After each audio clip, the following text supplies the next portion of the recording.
있습니다. 네, 식사들도 잘 하시고 또 운동도 잘 하셔서 여러분 코로나19 가운데 약해지지 않는 우리 신흥교회와 성도님들이 다 되시기를 바랍니다. 네, 지난주에 저희가 들음의 차이에 대해서 말씀을 나누었고 오늘은 또 보는 것의 차이, 내가 무엇을 보느냐에 따라 그 삶이 얼마나 달라질 수 있는지 우리는 늘 깨닫게 됩니다. 여러분, 사람은 단순합니다. 본 것을 말할 수밖에 없고 들은 것을 말할 수밖에 없습니다. 우리가 무엇을 안다고 하지만 사실 우리가 아는 것이 얼마나 되겠습니까? 여러분, 우리가 아는 것이 얼마나 될까요? 사실 저희가 아는 건 그렇게 많지 않습니다. 근데 우리가 안다고 하는 것은 무엇이냐면 결국은 저와 여러분이 보고 들었던 것이에요. 내가 무엇을 보느냐에 따라 이상하게 내가 생각이 그쪽으로 집중이 됩니다. 내가 무엇을 듣느냐에 따라 또 내 마음이 거기에 또 휩쓸려 가게 되는 것을 보면 듣고 보는 것은 참 중요하다고 여러분들이 늘 생각하셔야 합니다. 그래서 사단이 우리를 유혹할 때도 보고 듣는 것으로 유혹하는 것이고 하나님이 우리에게 믿음을 더 크게 주실 때도 역시 보고 듣는 것이 얼마나 중요한가, 그것을 저희가 오늘 말씀을 통해 다시 한번 생각해 보게 됩니다. 여러분, 하나님의 전에 올라오신 것 하나님이 기쁘게 생각하실 줄로 믿습니다. 여러분, 이렇게 마스크 쓰고 불편하시지만 찬양을 하는 것 하나님이 기쁘게 받으실 줄로 믿습니다. 그러면 여러분은 교회에 오실 때 내가 오늘 하나님의 전에 가서 무엇을 봐야겠다, 내가 오늘 하나님의 전에 가서 어떤 것을 봐야겠다, 그런 생각들을 하시며 오셨는지 모르겠어요. 어떤 분은 그냥 아무 생각 없이 오셨을 수도 있어요. 그 아무 생각 없다는 것은 우리에게 너무 익숙하니까, 주일날 그 시간이 되면 집에서 나와서 교회 오는 시간이 너무 우리에게 익숙하니까 사실 별다른 생각을 갖지 않고 올 수도 있지만 사실 우리가 항상 생각해야 됩니다. 내가 오늘 하나님의 전에 가서 무엇을 보아야 할까? 또 내가 하나님의 전에 가서 무엇을 보면 안 될까? 내가 하나님의 전에 가서 무엇을 들어야 할까? 내가 하나님의 성전에 올라가서 무엇을 듣지 말아야 할까? 거듭 말씀을 드리지만 보고 듣는 것 절대로 무시하지 마십시오. 나는 내가 본 것 내 마음에서 충분히 자정해서 좋은 것으로 만들어낼 수 있다, 그렇게 착각한 사람들이 인류 역사에 참 많았습니다. 나는 어떤 것을 들어도 내가 소화할 능력이 있다, 그렇게 생각하며 시험에 빠진 믿음의 선배들도 우리 중엔 얼마든지 많이 있습니다. 그러니 여러분, 잘 듣고 잘 보는 것, 그것이 정말로 중요하다는 사실입니다. 오늘 제가 뒤에 후반절부터 말씀을 드리면 저기서 정확하게 물어보고 있습니다. 8절입니다. 그러면 너희가 무엇을 보려고 나갔더냐? 7절에 또 있습니다. 무엇을 보려고 광야에 나갔느냐? 광야에 왜 사람들이 나갔냐면 세례 요한이 외치는 소리가 있었습니다. 여러분, 세례 요한은 예수님보다 6개월 정도 이 땅에 먼저 태어났는데 세례 요한이 이 땅에 온 이유는요, 단 한 가지밖에 없어요. 뭐 복잡하지 않습니다. 세례 요한은 철저하게 예수님의 앞에서 그 길을 예비하기 위해 온 사람이에요. 세례 요한이 이 땅에 태어난 이유도 또 그가 이 땅을 사랑하는 이유도 단 한 가지, 예수 그리스도를 예비하기 위해서. 그가 광야에서 복음을 전합니다. 회개하라, 천국이 가까웠느니라. 이미 도끼가 나무 위에 놓여졌으니 속히 회개하라. 그 말 앞에 기존 교회에 염증을 느꼈던 사람들이 있어요. 여러분, 유대주의의 염증을 느꼈던 사람이 있고 서기관과 바리새인들의 그 형식적인 모습에 염증을 느낀 사람들, 살아있는 생명력을 느끼지 못하고 어찌 보면 구태의연하게 돌아가는 그 이스라엘 교회의 염증을 느낀 사람들이 하나둘 교회를 떠나서 광야로 나오기 시작합니다. 보잘것없는 세례 요한이 복음을 전하는데 그 말씀을 듣기 위해서 많은 사람들이 모여듭니다. 주님이 묻고 계신 것이 너희가 광야에 왜 나갔느냐? 바꿔 말하면 너희가 하나님의 성전에 왜 올라가느냐 묻고 계신 것이. 근데 주님이 무엇이라고 하십니까? 갈대를 보러 갔느냐? 간 것은 갈대를 보러 가기 위함이 아니잖아요. 광야에 나간 것은 세례 요한의 말씀을 듣고 그의 모습을 보기 위해서, 하나님을 깨닫기 위해서 이스라엘 백성들이 광야로 나간 것이지 결코 갈대를 보러 광야에 나간 게 아닙니다. 너희가 갈대를 원한다면 갈대가 많은 산이나 숲으로 가야 할 것이요. 또 묻습니다. 너희가 무엇을 보려고 나갔더냐? 혹시 부드러운 옷 입고 돈 있는 사람들의 모습이냐? 광야에 나가서 그런 것을 찾는 사람들이 있다는 거예요. 광야에는 하나님의 말씀만이 존재할 뿐인데 광야에 나가는 이유가 부드러운 옷 입은 사람, 나와 생각이 맞는 사람, 나와 뜻이 같은 사람을 보러 갔다면 그런 사람들은 왕궁에 있으니 광야에 오지 말고 그런 사람들은 왕궁으로 가라고 말씀합니다. 9절 말씀 묻습니다. 그러면 너희가 어찌하여 나갔더냐? 이게 정답이에요. 그러면 너희가 왜 나갔느냐? 선지자를 보기 위함이었더냐? 하나님의 말씀을 듣기 위함이었더냐? 세례 요한이라는 선지자를 보기 위함이었더냐? 그러면 옳도다. 똑같은 광야에 나가도 여러분, 나갈 때의 목적은 다 같습니다. 하나님의 말씀을 듣기 위해 가야지. 하나님의 선지자를 보기 위해 가야지. 하나님의 음성을 들으러 가야지. 우리의 시작점은 누구나 똑같습니다. 그런데 여러분, 어떤 사람은 마음을 빼앗겨서 잘못 보고 잘못 들어서 광야에 나와서 갈대를 보려고 하는 사람이 있고요. 어떤 사람은 광야에 나와서 화려하고 부드러운 옷 입은 사람을 보려고 하는 사람이 있습니다. 주님은 그런 사람들에게 말씀합니다. 너희들의 목적지가 잘못됐다. 그런 것은 광야에 없다. 그런 것은 광야에 없고 하나님의 성전에 그런 것은 없다. 그러면 너희가 무엇을 보러 왔느냐? 혹시 하나님의 말씀을 전하는 선지자냐? 하나님의 음성을 너희가 듣기 위해 왔느냐? 그것이 옳다라고 이야기합니다. 그러니 여러분, 무엇을 보느냐 하는 것, 여러분의 신앙의 성공과 실패를 반드시 좌우하게 될 것입니다. 내가 무엇을 듣느냐? 오늘 하나님의 전에 와서 내가 무엇을 보고 갔고 내가 무엇을 듣고 갔느냐에 따라 여러분의 인생과 여러분의 신앙은 하나님과 동행하는 인생이 될 수도 있고 하나님 앞에서 벗어나서 혼자 유리하는 삶이 될 수도 있습니다. 앞절의 내용을 설명하려고 합니다. 2절 말씀 봅니다. 세례 요한이 옥에서, 믿는 사람들은 참 감옥에 자주 갇히는 것 같아요. 그렇죠 여러분? 제가 보면 믿는 사람들은 참 감옥에 자주 가는 것 같아요. 사도 바울도 감옥을 그냥 자기 집트하듯이 들고, 세례 요한이라는 사람이 어떤 사람이냐면 여러분, 제가 이 사람을 설명해 볼까요? 여러 말로 설명할 수 있어요. 뭐 아주 남자다고요. 그 다음에 아주 막 털옷을 입고, 그 다음에 나와서 뭐 석청과 뭐 메뚜기만 먹고 사는 정말 기인 같은 사람이에요. 근데 그 사람이 예수님을 맞이했을 때 주님이 그 사람을 설명하는 단어가 있어요. 예수님에게 그가 어떤 설명을 듣냐면요, 여러분 이건 정말 읽을 때마다 항상 가슴이 벅찬데, 예수님이 세례 요한을 설명하는 게 11절에 나와 있는데 뭐라고 하십니까? 여자가 낳은 자 중에, 그러니까 어머니의 뱃속에서 낳은 자 중에 저보다 큰 사람은 없다. 누가 하신 말씀이에요? 예수님이 누구에게요? 세례 요한. 누가 저한테 그런 칭찬을 드린다면 막 감격이 넘쳐서 황송할 것 같아요. 목사님은 여자가 낳은 사람 중에 제일 큰 자입니다. 여러분 제가 기분이 좋을까요? 안 좋을까요? 여러분 다 어머니 뱃속에서 나왔죠? 근데 그 중에 제일 크다는 거 누가 얘기하셨어요? 뭐 제 친구가 이야기한 게 아니고 뭐 동네 사람이 이야기한 게 아니라 내 중심까지 아시는 예수님이 이야기했어요.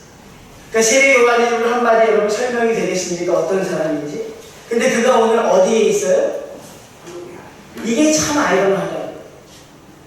왜 신앙은 우리에게 이걸 항상 보여주실까? 왜 이런 사람이 항상 감옥에 있어야 할까? 이런 사람이 왕궁에 있으면 안 될까? 이런 사람이 국회에 있고 이런 사람이 청와대에 있으면 안 될까? 왜 여자가 낳은 하시는데 왜 이 사람이 감옥에 있을까? 여러분, 우리는 이 감옥이라는 것을 주목해 봐야 돼요. 예수 믿는 사람들, 고난에 대해서는 모든 사람에게 동일하다는 것입니다. 예수 믿는 사람들, 하나님을 잘 믿어도 고난의 길은 피해갈 수가 없습니다. 그러니 여러분, 예수님 잘 믿다가 어려움 당하면 제가 여러분들에게 그렇게 말씀합니다. 하나님 나에게 주시는 은혜요, 축복인 줄 믿습니다. 근데 그게 잘 안 돼요. 그렇죠? 잘 됩니까? 안 됩니까? 잘 된다는 사람을 저는 거짓말이라고 해요. 잘 돼요? 안 돼요? 안 됩니다. 목사님 어떻게 이렇게 단언해서 말할 수 있습니까? 오늘 놀라운 사실은요, 세례 요한도 그게 안 됐어요. 여러분 아십니까? 여자가 낳은 자 중에 가장 큰 자라고 하는 세례 요한도 그거는 안 됐어요. 자, 5계절 요한이 한 가지 부탁을 합니다. 어떤 부탁이냐면 자기의 제자를 불러요. 그리고 예수님께 보내서 물어보라고 하는데 뭘 물어보라고 해요? 여러분 3절 말씀 한번 볼까요? 뭘 물어봤을까요? 예수께서 여쭤보되 오실 그이가 당신이 맞습니까? 아니면 우리가 다른 사람을 기다립니까? 이건 여러분 세례 요한이 할 말씀이 아닌 것 같죠? 쉽게 해석하면 구약에서부터 온다고 하는 메시아가 예수 그리스도 당신이 맞습니까? 아니면 우리가 다른 사람을 기다립니까? 여러분 천하의 세례 요한이 그런 말을 예수님께 하고 있어요. 이 말씀은 뭐예요? 요한의 마음속에 의심이 들기 시작했다는 거예요. 과연 저 사람이 예수님이 맞을까? 과연 저분이 메시아가 맞을까?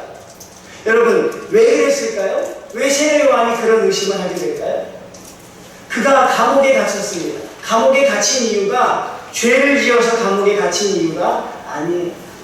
남의 것을 훔치거나 어떤 나라의 법을 어겨서 감옥에 갇힌 게 아니라 그 나라의 왕이 헤롯이라는 왕이 있는데 헤롯의 동생이 죽었어요. 헤롯의 남자 동생이 죽습니다. 그러자 헤롯이 그의 부인을 취합니다.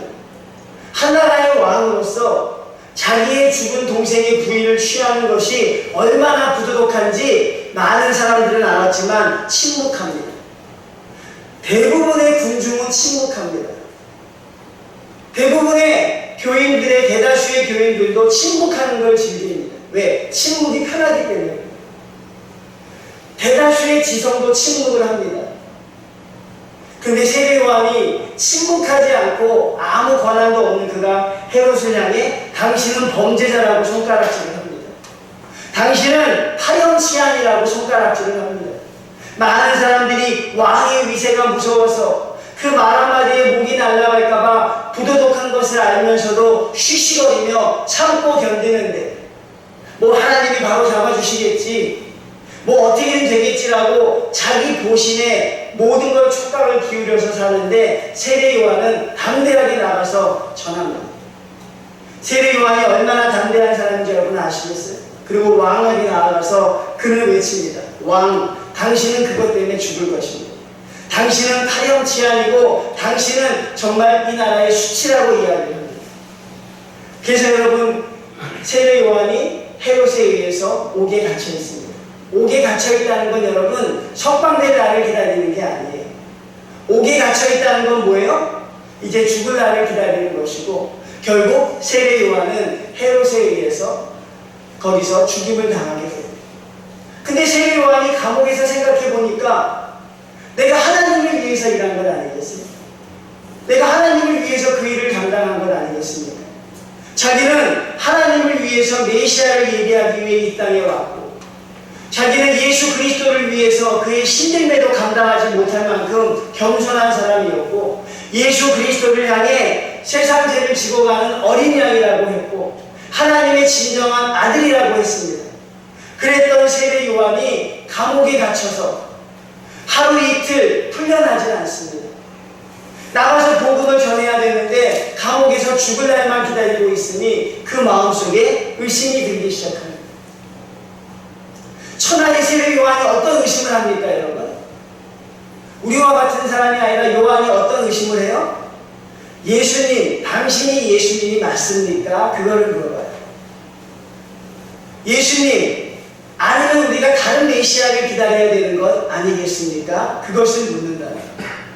여러분 희망을 가지시길 바랍니다. 세례 요한도 흔들립니다.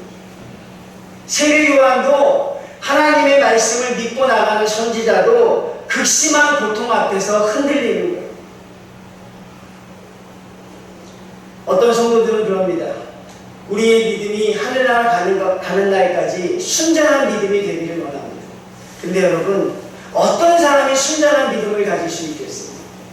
여러분 어떤 사람이 의심이나 흔들림이 없이 하늘나라까지 갈 수 있는 사람이 세상에 누가 있겠습니까? 저는 가끔 그런 곤혹스러운 광경을 당하게 되는데 성도들과 신앙 상담을 하게 됩니다. 그러면 목회자라고 마음을 털어놓는 분들이 많아요. 그리고 마지막에 다 이해하자고 뭐라고 하시는 줄 아십니까? 아이 부끄럽습니다 목사님. 목사님 참 좋으시겠어요. 흔들리지 않아서. 저는 그 말을 들을 때마다 저도 흔들린다고 말해드리고 싶습니다. 하나님의 목회자인 저도 여러분들이 겪는 그런 시험의 문제 앞에서 저도 자료하지 않습니다.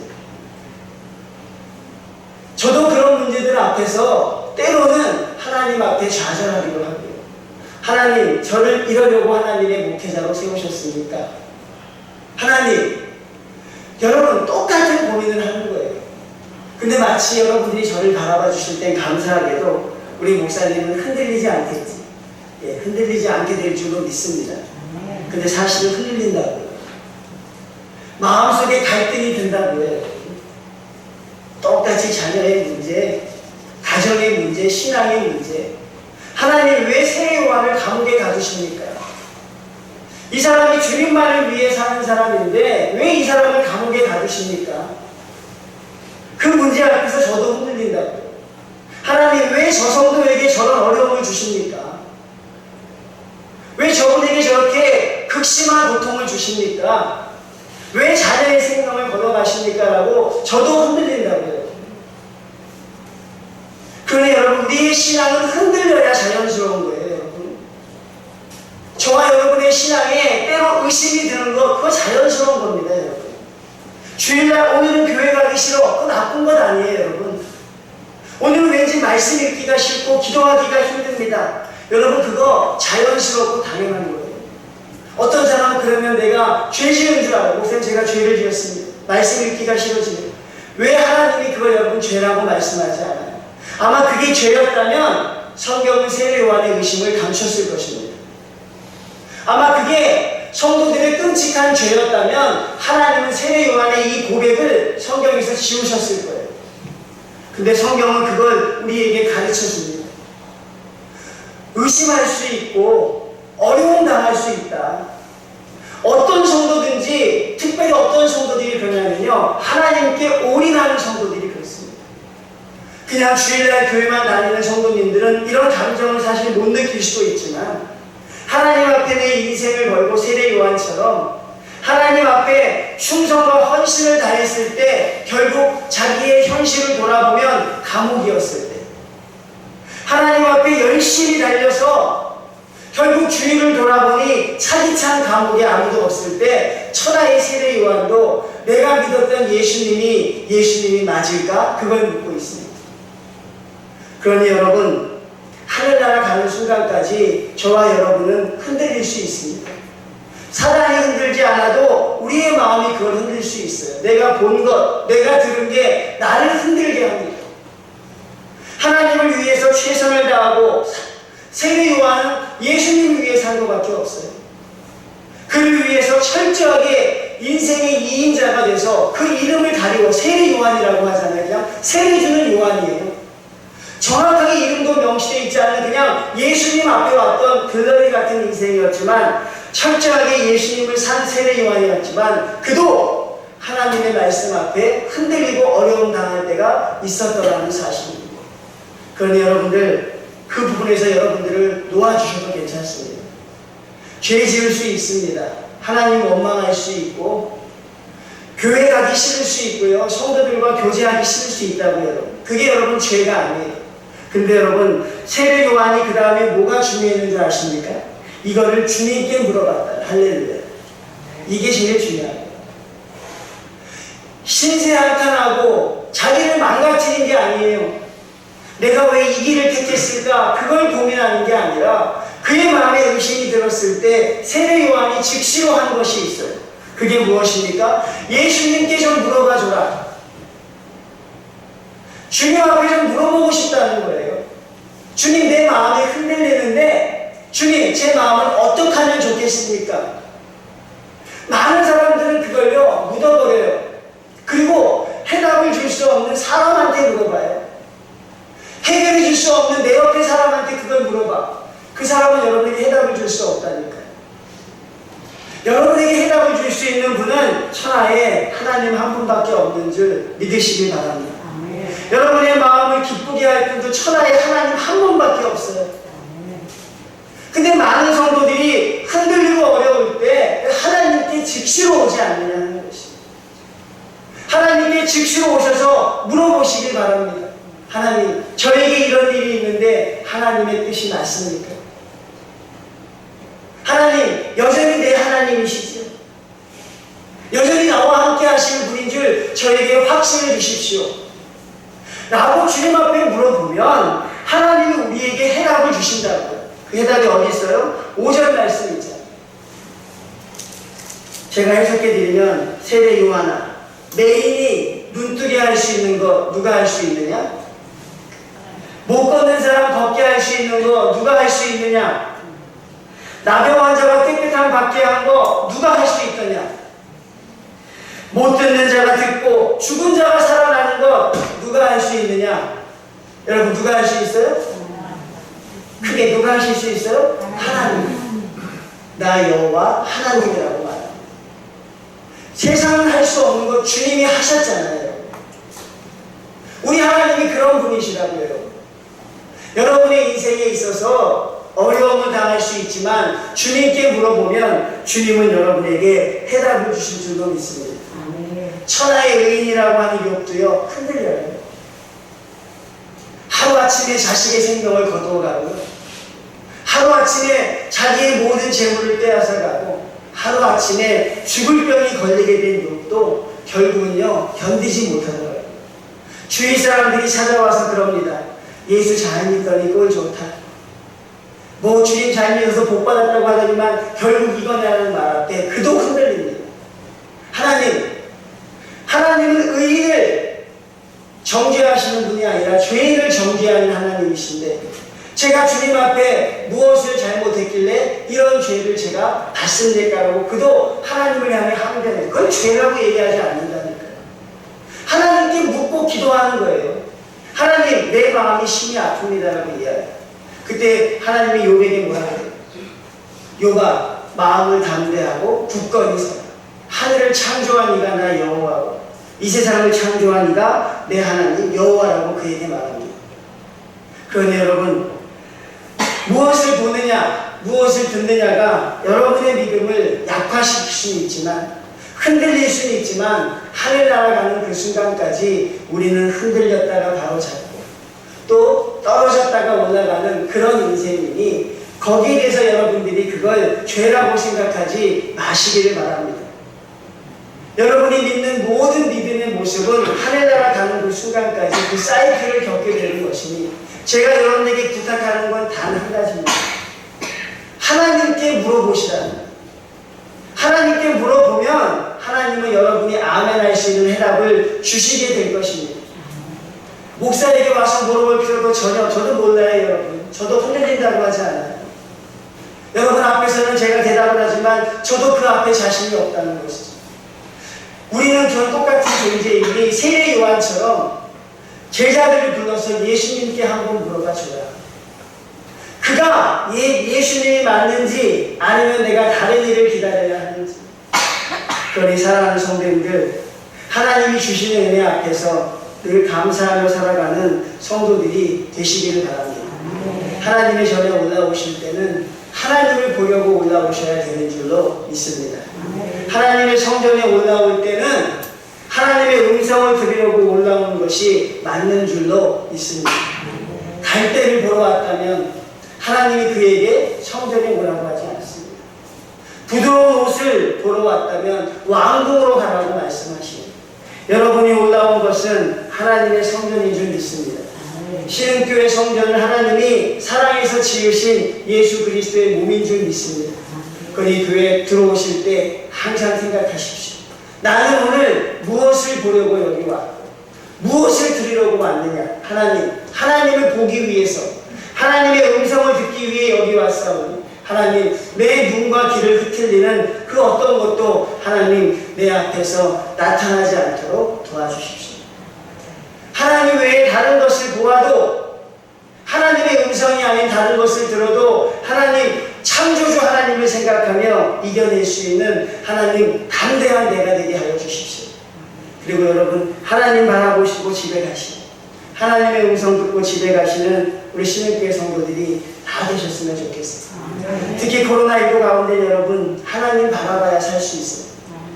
뉴스를 들으면 너무 어렵고 힘든 얘기들, 아픈 사람들, 죽어나가는 사람들, 맨날 여러 교회들이 힘들고 어렵다는 이야기들도 우리가 만신창이가 되어 있습니다. 그래서 여러분, 누가 한번 툭 건드려도요.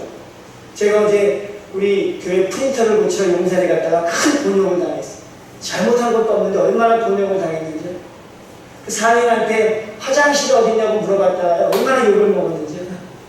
사람들이 얼마나 장사가 안 되는지, 제가 실수한 거예요. 사람들이 얼마나 장사가 안 되는지 속이 타고 있는데 웬 사람이 가서 화장실을 물어보니 승질이 난다. 아, 내가 잘못했구나. 내가 화장실 내가 알아서 찾아갈 거야. 아니면 참을 거겠지. 사람들이 얼마나 악에 갇히고 장사꾼들이 얼마나 힘들어하는지요. 그냥 앉아서 그냥 완전히 한탄하고 놓고 있는 거예요. 뭐 TV를 바라보고 있는 것 같은데 TV를 보는 것 같지 않더라고요. 그러니까 그 사람이 그래요. 찾아오는 사람 보는 사람밖에 없대. 뭐 화장실이 어디 있느냐, 뭐 다른 가게를 물어보는 거니까 자기가 화가 난다고 그러는데, 여러분, 이런 때 하나님 바라봐야 살게 될 줄로 믿습니다. 여러분, 교회 오셨습니다. 그렇죠? 주일날 교회 오셨으니 오늘 하루는 하나님 바라보고 가시고요. 주님의 음성 듣고 승리하는 성도들이 되시기를 주님의 이름으로 축원을 드립니다.